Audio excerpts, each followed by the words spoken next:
I don't think I can add you as a friend. Every time I try to type your name, the window closes. Oh dear. Am I doing what? Just walk across the room for me.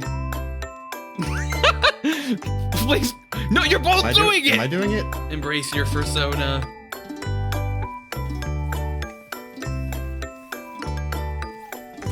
I said... Warning. 24 Laylas may suffer from permanently ascending syndrome. How to Redfall. Don't. Look, I'm gonna be honest, I was really looking forward to this game. Blasting baddies with buddies is always a good time, but I actually had to look up a lot of info for this video, partly because the game is so bland and forgettable, and partly because the game just didn't teach me some things. At a $90 price tag, the game's saving grace is being a Game Pass title. It's bulletproof! So now this video is part how-to, and part I spent too long playing and got too invested in the video that now I have too much footage and now I feel obligated to make a video. Enjoy. The town of Redfall is facing a vampire and bug infestation, and unfortunately, you can only deal with the vampires. Get lost in town because quest markers don't appear on the radar or map. Assert your dominance with movement techniques that will leave your friends in awe. Marco, you're phasing through everything. It's all God's plan. And meet the new inhabitants. Hello. You play as one of the 4 members of the Paw Patrol, each with their own abilities and charming personalities. Next time, just let me die. Get some help. Everyone's got 2 abilities and an ultimate skill. My personal choice was Remy because she has all you need to survive the apocalypse: a dog, C4, and the power of Keith Urban.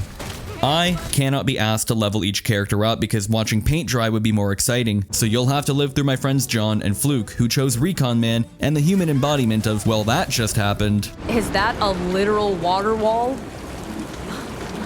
Why the hell not? As you level up, your powers will become superpowers. Now, my C4 is a pocket-sized carpet bomb and a launch pad. The story of Redfall is unimportant. What are we doing? I'm just here to kick names and take ass.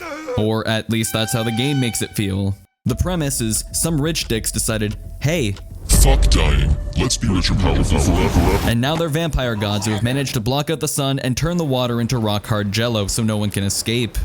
To save it, you need to clear Redfall of the vampire scourge, and the power of Christ won't compel them, but a healthy dose of bullets and a well-done steak will. Side note, the game never actually taught us how to stake a vampire, so imagine our surprise when we come across our first vampire and we couldn't permanently put it down.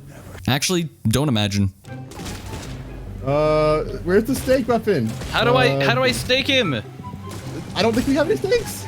Wow, what the fuck? Can we just burn him, set him on fire? Vampires are weak to fire. Okay, just Hold on, keep shooting him. I'm looking at the controls. Hold on. He just keeps healing. Yep. There's gotta be There's a stake there's somewhere. no like stake button. It's a staked weapon, but we don't have one. So what's the plan, boys? Like, what do we do? I don't know. Let's leave. I vote we leave the building, and maybe he'll just stay inside. We literally can't. Our mission is to defeat him. Well, yeah, but I'm saying screw that, and we look outside for a stick to stab him with. What if we have to restore the power first? What does that have to do with finding a stake weapon? I don't know. Maybe it'll open a door. That's like some Resident Evil type shit. That's how that would work. Look for a stake. I've got him trapped at a door. He doesn't know how to crouch. I'm looking for stake. I'm punching him in the nads. Bro, where is a stake?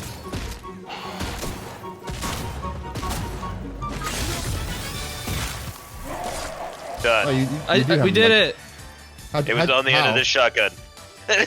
Oh, it is. Wow. The game decided that my second day playing solo would be the best time to teach me such basic mechanics. If there's one thing I learned, the game does not like multiplayer. Fluke, you good? We just be doing shit, bro. Which is a shame because it's the only way to have fun. During your stay in Redfall, you'll encounter a variety of vampires from different cliques, like the Wallflowers, Hookers, and Social Distancers. But vampires aren't the only thing that want you dead. They've got a cult of wannabe vampires, and there's some mercenaries that are here for obviously nefarious reasons. The good news is, nobody likes the mercs, so you can sit back and watch Team Edward beat them up for you. Your only friends are a group of helpless survivors who would literally be dead without you, and send you on various fetch quests throughout town to advance the plot. Also integral to the plot are safe houses in each neighborhood. After completing repetitive and simple tasks, you can take on that neighborhood's underboss. Don't let the title fool you, these guys aren't anything special. These momentum-killing detours aren't in vain, as you need several underboss skulls as keys to open the vampire god's doors. Kill them, and you move on to a new part of town and do it all over again. As an open-world first-person looter shooter, you'll spend plenty of time pointing and clicking, and looking through every lootable container in search of the color orange. Since powerful guns are in abundance, looting quickly turns into community service. Pro tip, always make sure you have a stake launcher and a UV gun. Stake launchers let you express mail absurd amounts of damage to vamps, and UV guns can be used to destroy those red mist statues. Although I had to Google that last one since the game continued the trend of not teaching me how to play it. Vampire nests will keep popping up around Redfall and buff baddies around them. To shut them down, you've got to get inside, get through a tunnel of vampires, and take out the heart. You're not only rewarded with removing the buff, but you can collect a ton of loot before the nest collapses. These dungeons also have modifiers that change how the vamps inside them behave. Cool feature, but they're always off the beaten path and can be completely ignored if you've already got good loot. The more you progress and the more of the vamp's toys you break, the pissier they'll get until they send a rook after you. He's just a minor, albeit fun inconvenience, when he works properly. There's a meter that fills up as you piss off the vampire gods, and after defeating the rook, it empties. Except sometimes it doesn't, and you can have back-to-back rook spawns. This isn't a problem since he's not hard to kill, except when he glitches through the floor and keeps coming back at full health.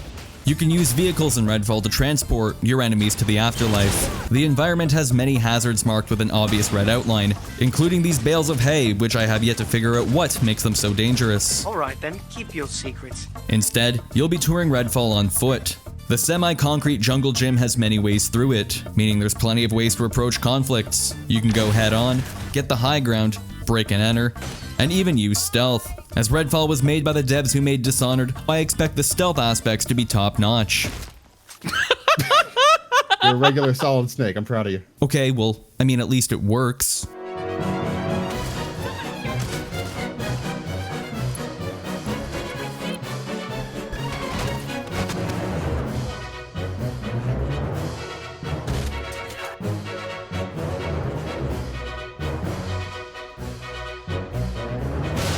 Moments later.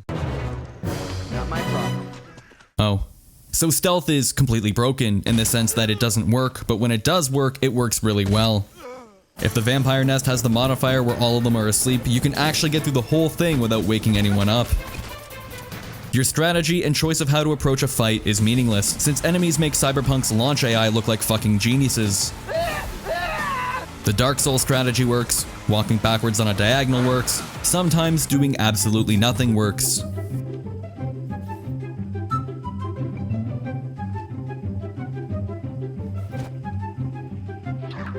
This is somehow eclipsed by enemy power levels randomly fluctuating. 1 minute, it takes all of your ammo to take one down.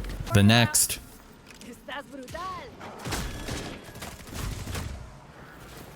Here comes the heat. Can't argue with the bomb.